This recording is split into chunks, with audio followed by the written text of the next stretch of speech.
We are pleased to welcome State Assemblyman Andrew Zwicker, who is a Democrat. He's also the chair of the Science, Innovation, and Technology Committee in the State Assembly. New committee. Brand new committee. Last year, Speaker Craig Coughlin created it as an understanding, as a center point for the fact that innovation, science, technology is an economic driver and is so much of what's in our lives today. So we're about a little more than a year in, and it's been an excellent, excellent experience so far. Two things. One, this is part of an ongoing conversation we're having on the future of innovation in the state, but also you're the only person who happens to be a physicist, who happen to be at Princeton University, to ever serve in the legislature? First and only physicist to ever serve in the legislature. Hopefully not the last. Why is that? Help us understand how that helps you be the chair of this committee. So one is, of course, a background in science. But I think that the other piece of this, besides the background, is that the difference between science and politics is, I think, a wonderful mixed up thing. Politics makes me a better scientist. I think being a scientist makes me a better politician, better policy maker. A scientist is a problem solver, trying to break down complicated problems into small bits that we can handle. And you got to start there. And science is evidence-driven. And again, you got to start there. Politics, as we know, is about people and emotions and lots of pieces that go into a political decision. But if you start with a common set of evidence and data, then I think you can find compromise across the political aisle, across the political spectrum. I think it's the right way we want to make public policy. Someone help us on this. The governor has talked about the innovation economy. How do you see what that is in the state and what it could actually mean to the economy of the state in terms of jobs and economic development, tax revenue, et cetera? You start by looking backwards in time. New Jersey has been an Innovation starts by looking backwards. You start by looking backwards and see that innovation, you want to go back to Edison, you can go before Edison, has created amazing discoveries that have changed how we live. Right? We could talk about the light bulb, the record player, color TV invented in New Jersey, the transistor invented in New Jersey. And not just invented, but creating jobs that you're talking about. And so you take that as your historical background, and you look at other states, or you look at the federal government, and you see that when we invest in innovation, it makes people's lives better, it creates jobs. And so if you look at New Jersey, and how are we going to create a growing economy? And there's a recent report out that showed in 2018 that our job growth has stagnated. And if you say, we're in New Jersey, what do we do well? Where do we have the greatest chance for growth?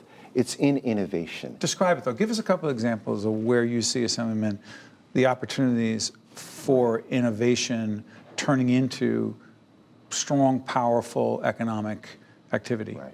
We already do it around life sciences. We have some of the largest, most creative life sciences companies trying to create a cure for cancer, do something about aging, whatever it might be. They already exist here in New Jersey. And the question is, for instance, using that as an example, is there a student right now, or an inventor, an entrepreneur in a laboratory somewhere who's got the next great invention? How do we make sure that this ecosystem is there so that they have a chance to find not just the capital that they need, but the structure, the places, the laboratories, and the people and the workforce, so that their great idea can come out of their laboratory and into the workplace? So you have said that New Jersey, in some ways, has different hubs, right? And those hubs are somewhat broken down by geography. Help me if I get this right.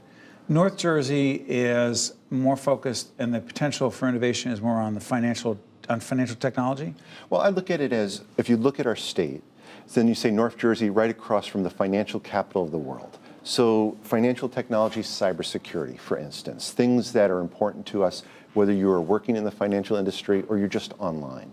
The center of our state is where much of our life sciences and healthcare work is happening.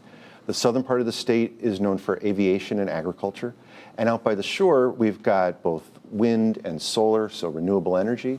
We also have things like autonomous vehicles and the next generation of transportation. What's the job of a state legislative committee, which usually has oversight and regulatory responsibilities, for helping to fuel and drive those hub opportunities around innovation? So what other states have shown, and what this committee is working on, is when we directly invest into these startup companies, along with in partnership with the private sector, then it's a win-win all around, and we accelerate this economic growth. We accelerate the number of jobs that are there.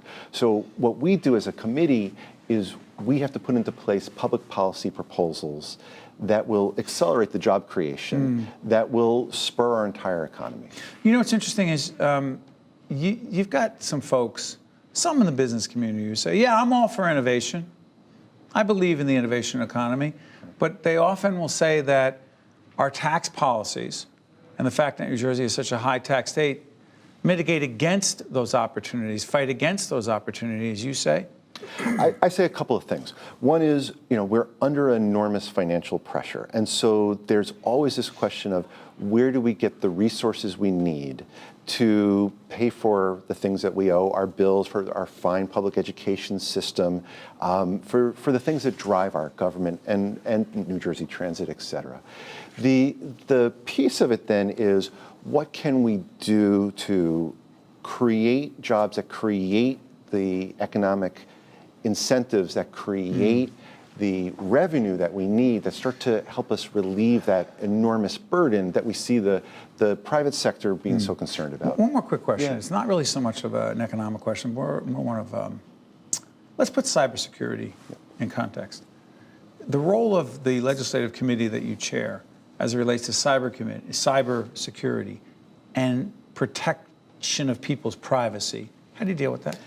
We've looked at a series of bills to make New Jersey really one of the state leaders when it comes to the fact that when you're online, when you're shopping, whether you're writing an email to a friend or a family member or a work colleague, whether you are downloading to look at a movie, stream a movie. Well, if I'm Facebook and I'm posting something about my kid and all of a sudden somebody's got my information to do what with it? Right. And that's not what I signed up for, or did I sign up for it and not even know it? And that's exactly the point, Steve, is that you need to have control of your data, what happens to it. If you want to choose to share it, your choice. But how do I make that choice if Facebook, I don't want to listen, this isn't about Facebook exclusively, it's about a lot of entities, just that I'm more aware of Facebook. Right. Are they supposed to say, time out, Steve, before we go any further, here are some questions we want to ask you? And not in some sort of legalese that I can't understand. Exactly. So we have proposals in place that say, hey, you're going to sign up for Facebook, or you're going to go online for whatever reason, right? We're not going to pick on them. Could be Twitter, could be Instagram, could be whatever. It could be Uber. It could be. It does not matter, right? Don't give my information out unless you ask me. And they ask you in a way that you understand, and you say, I'm good with that. Then they're fine. That is state by state, though, Assemblyman? If we could do it at the federal level, and that's what we hear from these companies, that sure, should we have a national policy? We could. But without getting into why that's never going to happen. Go ahead. Yeah. If it can't happen in Congress, then we're going to make sure it happens in New Jersey, and we protect the people of New Jersey. Assemblyman, we are glad that there is a physicist in the state legislature, and we're glad it's you. And we appreciate you taking the time to talk to us about innovation. Thanks, Steve. Appreciate it. Thanks for having me. Stay right there. This is State of Affairs. I'm Steve Adubato. We'll catch you next time. State of Affairs with Steve Adubato is a production of the Caucus Educational Corporation, celebrating over 30 years of broadcast excellence. State of Affairs with Steve Adubato is brought to you from the Agnes Veris NJTV studio at 2 Gateway. Funding has been provided by RWJ Barnabas Health, Horizon Blue Cross Blue Shield of New Jersey, NJM Insurance Group, the New Jersey Economic Development Authority, the Healthcare Foundation of New Jersey, Choose New Jersey, and by NJIT,